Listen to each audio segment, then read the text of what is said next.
Austin Phelps, coming out of Louisiana Black Belt Academy.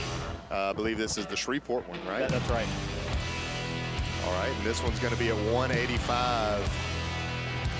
Yeah, only 24 years old for Austin Phelps, but don't let that fool you. He has a wealth of experience. From my understanding, he's competed at a ton of big tournaments, IBJJFs, Pan Ams, Worlds, what have you. You know, kind of where the cream of the crop, best, you know, some of the top competition goes. I'm not as sure about his no-gi experience. You see, even in his picture here, wearing the gi, you don't know how much no-gi he does in comparison, but it's usually pretty translatable for the most part, gi to no-gi. You know, depending on your game, as long as you're not incredibly lapel heavy. You know, there's a lot of translation there. That's right. I would say grip and not being lapel heavy is probably 1A and 1B of that. So again, 24 years old, but again, you cannot be fooled by age when it comes to jiu-jitsu because... Ladies and gentlemen, welcome to the arena, Stephen Tuggle. All right, Stephen coming out. Now, Stephen was a wrestler, more of a wrestler growing up. So he's been training jiu-jitsu and MMA the last few years, but again brings a wealth of grappling experience and has only added on to that with his jiu-jitsu the last couple of years. Yeah, also a DFC veteran as far as MMA goes here for Stephen Tuggle. Decided to want to do grappling tonight, but has been in the DFC cage 2-3 times before.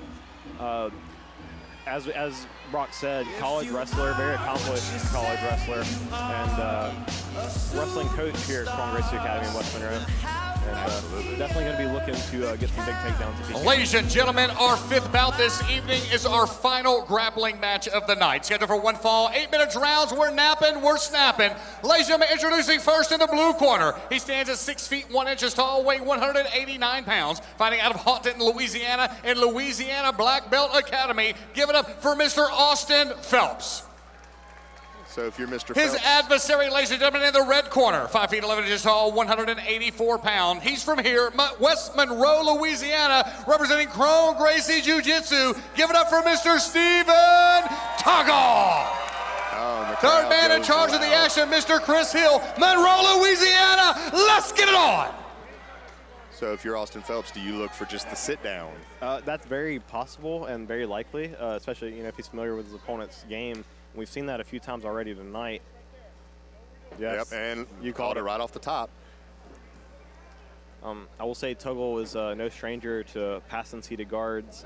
Again, I do some training with him. And so to say, you make that an issue for him, right? Yeah, I try to. Like both him and Grant, who competed a minute ago, yeah, as you see, he's kind of cutting right through that. Not quite securing it yet, but passing north-south is a good way to help secure it. Absolutely. In the modern day north-south, some people look at it from the bottom position as an escapable thing.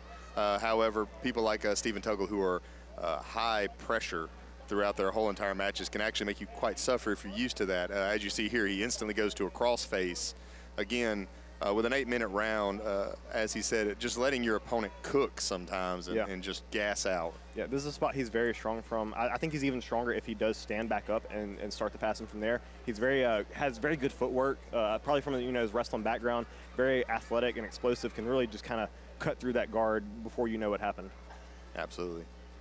Now this modified half guard knee shield, you're seeing this more and more, especially in no-gi. A lot of people like to have that knee in front of his opponent's hip so that they don't get just instantly squished down and pressed down. So that's the reason why you see that knee in front of the body as a way to protect from the pressure coming down.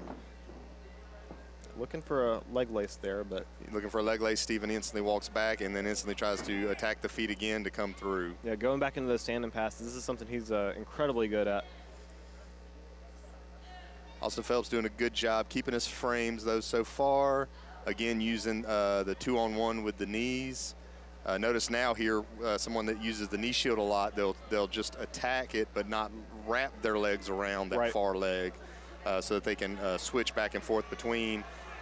Here, though, he's got him flattened out. This is great for Stephen. He's probably going to be able to finish the pass here. You see Phelps looking to go to that deep half guard, but I will say Stephen is definitely hard to kind of elevate over right there. Great wrestling heavy base. And yeah, now we'll use it to be trapped on the arm. Yeah, heavy top pressure. It's going to be difficult, I believe, for Phelps to kind of get out from under this. And that's kind of the interesting thing sometimes about jiu-jitsu. One person may be easy to float there, and the next guy, because he's a pressure passer, incredibly hard to do. So you almost have to make the call on how you're going to let him go through. Yeah, so this is that kind of same spot that Elijah Powell was in earlier that, you know, he kind of cooked there with Brian Collier for a few minutes. Almost like they train out of the same place. Yeah, but yeah, it looks like Steven is really trying to aggressively pass this. He doesn't want to just sit there. He wants to, you know, make it happen. And now that he has the double underhooks, too, that makes it very difficult for his opponent. You see him barely hanging on with his quarter guard. Yeah, those deep double underhooks is going to make it very difficult. And Steven looks like he wants about to step over for an armbar here. Of course, with that right leg still trapped,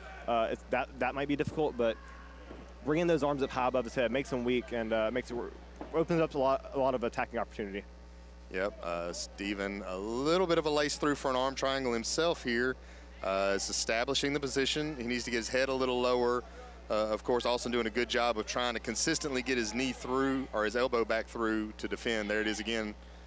So basically, it becomes a matter of elbow versus head, yeah, if you will. Absolutely. One thing that just came to my mind, I wonder if both for Elijah Powell and Steven Tuggle, as he does pass to the full mount, I was just going to say, I wonder if they don't concern themselves as much with passing that quarter guard because they're MMA fighters first and foremost. And in MMA, you can sit there and just beat your opponent up. Absolutely. As a matter of fact, I think that was maybe what Elijah was trying to signal with his little bit of an elbow show that he was saying there, like if this was a fight, it'd be over. And right back to the arm triangle.